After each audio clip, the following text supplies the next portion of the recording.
The M417 is the best weapon. If you use it right, it will make the job done for almost any playstyle. And in today's video my goal is to help you understand its pros, flaws and how to use this weapon effectively. We are going to talk about a lot of things in this guide. Basic stats and information, ranges, time to kill, direct comparison of all main attachments and builds. So pretty much everything that matters. And all of it for both multiplayer and Red Sack Battle Royale. You'll get all the information needed to understand this gun and which attachments perform better for it. So sit back, relax, and let's dive in. Before we continue, I wanted to say thanks to all of you guys for your support. We have passed the first milestone of 1000 subscribers and it really matters to me. We are not stopping, we have just started. Thank you all for your support. Now, let's go back to M417. On paper, the M417 is a very based weapon. It doesn't have the best effective range, rate of fire, damage fall-off, everything about it is medium, and it's actually not bad. Using this weapon feels like you are playing with a default gun. It doesn't surprise you with something or give you the emotions of its power, but at the end of the day, it's a very effective weapon. So the main question is, if it is a default or medium, can we make it fun and more effective? Sure we can, and I'm going to show you how to make it. And believe me, it has some to show us. Let's start with the basic stats. The M417 has 33.5 damage, 654 rounds per minute rate of fire, 500 meters per second muzzle velocity. It has a standard of 46 points for hip fire and 60 points for mobility stats for carbines, and 29 points for precision with 35 points for control stats. So every stat here is pretty medium, and again, it's not bad for us. It means we can improve what we actually want here. Now let's talk about the damage profile. Here is a visual for damage zones for up to 100 meters range. As we can see, the M417 has 5 damage zones.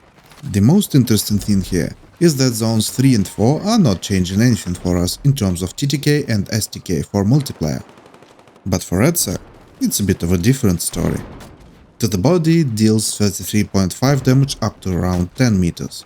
It drops to 27.5 damage up to 21 meters, 21.5 damage up to 35 meters range, 20 damage up to 75 meters, and 16.5 damage past that. As for headshot damage, it deals 44.9, 36.9, 28.8, 26.8 and 22.1 damage at the relative ranges. And with hollow points, we are interested only in 50.25 damage at the first zone. Other than that, it doesn't matter for multiplayer. Okay, now it's the time to move to shots to kill and time to kill statistics, and here are the visuals for it. In multiplayer, it's a 3, 4, 5 and 7 bullet kill to the body at the relative ranges. For a headshot, it's a 3 bullet kill up to 21 meters, a 4 bullet kill up to 75 and a 5 bullet kill past that. With hollow points, it becomes a 2 bullet kill up to 10 meters range, and past that it's the same stats as for normal headshots. For time to kill, here are all of the numbers for all 5 zones. Again, let's not forget that this weapon has medium stats, so we won't see something special here. If we use hollow points ammo, it gives us the ability to kill in 93 to 108 milliseconds in the first zone, but it's only 10 meters. After that it's the same as the TK for normal headshots. It's not that powerful as the TR7 for example, and I think it's not worth using hollow points for the M417. Moving on to Red Sack. I felt pretty good while using it in Battle Royale or Gauntlet mode. It was pretty easy to kill targets and control the weapon overall. Additionally, we can clearly see that a 25 bullet mag is a must for Red Sack. Here are all of the stats and graphics for it. We'll not discuss it more, so feel free to pause or screenshot it. The M417 is a based weapon, and this means that it can be a pretty good weapon for every situation if we build it for specifics. It's our job here to choose attachments wisely. So now it's time to test all the main attachments side by side and see how they change the behavior of the weapon. All of the tests were made without adding anything but the testing attachment, and exactly at 20 meters range on my own testing map. Let's start with the brakes.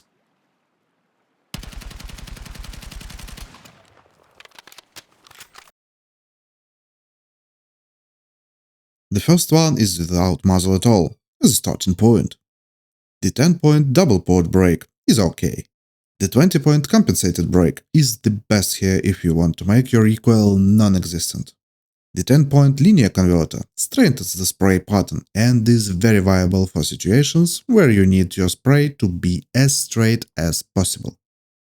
Personally, I don't think the M417 needs any of the brakes, as it has pretty good base recoil control.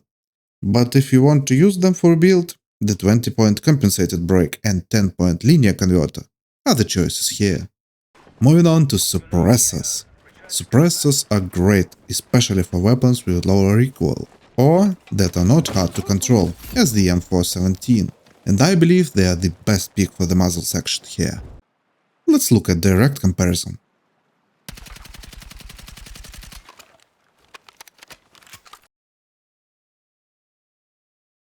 The 10-point flash hider is a starting point. The 20-point standard suppressor has almost the same performance. The 25-point long suppressor widens the spray pattern. The 30-point CQB suppressor is not worth it. The 30-point lightened suppressor is not worth it either. Overall, I don't think you need something other than the flash hider or standard suppressor here for cost efficiency. Both of them have good results and will get the job done. Perfect. Now let's compare all 4 choices for the muzzle section. Be aware that these spray patterns can be a bit random, but this graphic represents the median behavior of the weapon.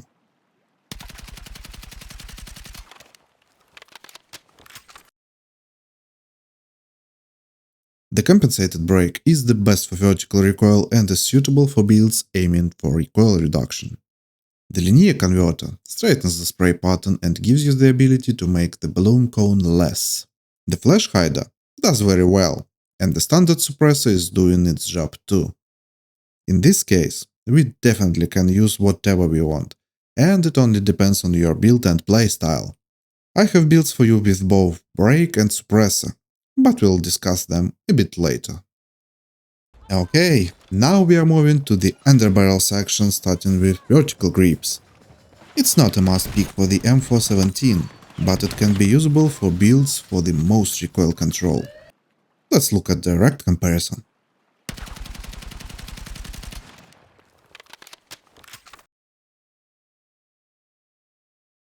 The 10-point folding vertical grip is our starting point.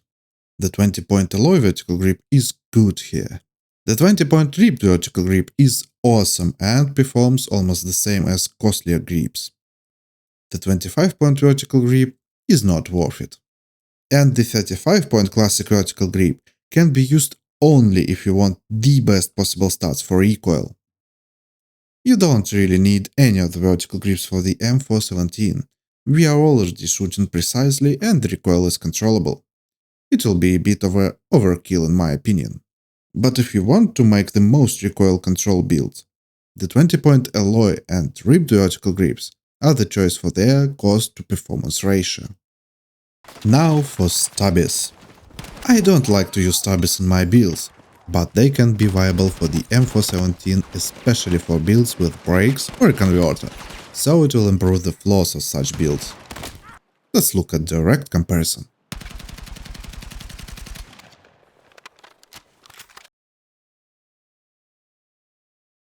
The 20-point folding stubby is our starting point.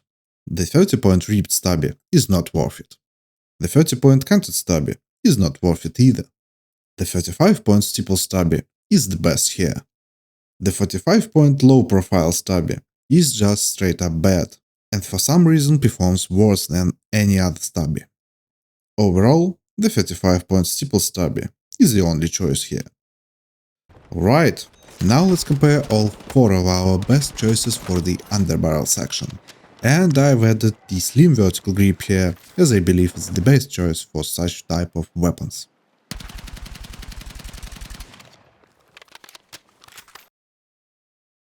We can see the real difference now. The 20-point alloy vertical grip is viable if you have only 20 points left and you want to improve recoil without adding negatives. The 20-point ripped vertical grip is usable for recoil-less builds. The 35-point steeple stubby is usable if you want both recoil control and ADS transfer speed improvements. And the 25-point slim angle grip is the best in terms of benefits to cost ratio. Overall, you can use anything here for your liking, but my choice is the slim angle grip for its benefits and no downgrades. Now it's still laser time. For the M417, using a laser is pretty good as we have a 3-bullet kill potential in the first zone and a 4-bullet kill in the second. It'll definitely help us to land those shots on our target while hip firing.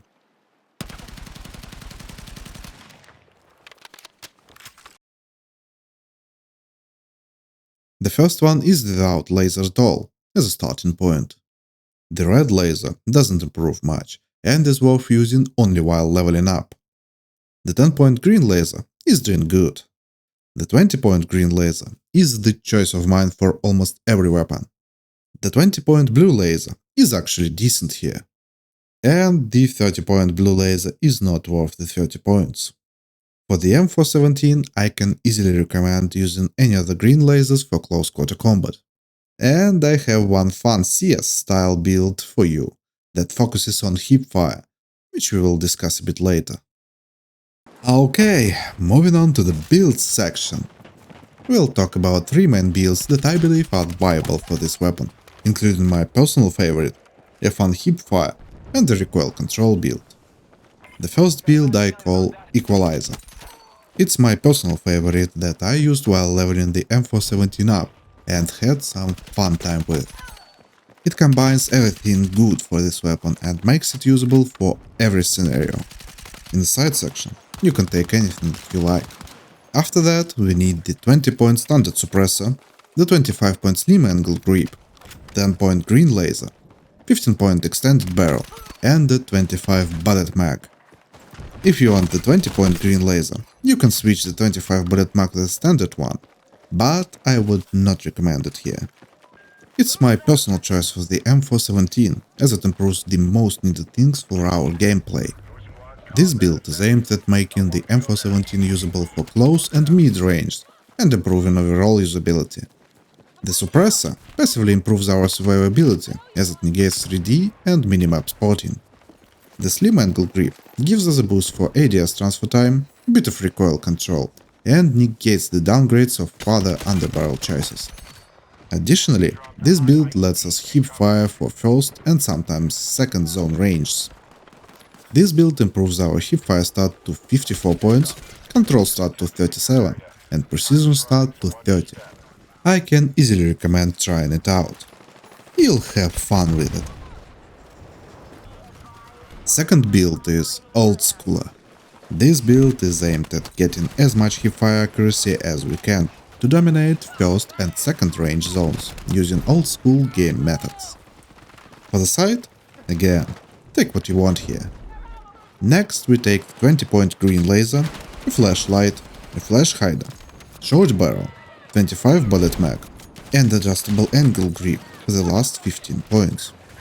As I said earlier, this build is aimed at making it a hipfire machine within the 21 meter range and still having some benefits to recoil if we need to ADS. With these attachments, we improve our hipfire stats sky high up to 88 points, which is the most for this weapon. This one can easily dominate on small or corridor type maps. And even if it was made for fun, it can be really effective if you change your playstyle a bit. I mean, it literally can destroy in close quarters. And this build has one big advantage for this gun. It brings some emotions while playing it, and it can be really fun. The third build is I don't want any recoil. The name says it all. This one is aimed at making the most recoil control in terms of performance to cost ratio, and making the build for close to long ranges. For the sight, take what you want here. Next we take the compensated brake, extended barrel, 35-point stubby, 25 bullet mag. Simple as that. We don't need anything more here. And as this build doesn't have any laser, we improved our ADS transfer speed with the stubby, and we want to use ADS all the time. The compensated brake gives us the most recoil control, and all we needed here was to improve muzzle velocity to hit targets easier at longer ranges. This build is more niche, but give it a try. It's very easy to control and play with, especially if you are a second lane or support style player and not pushing constantly. To summarize, the M417 is a based weapon.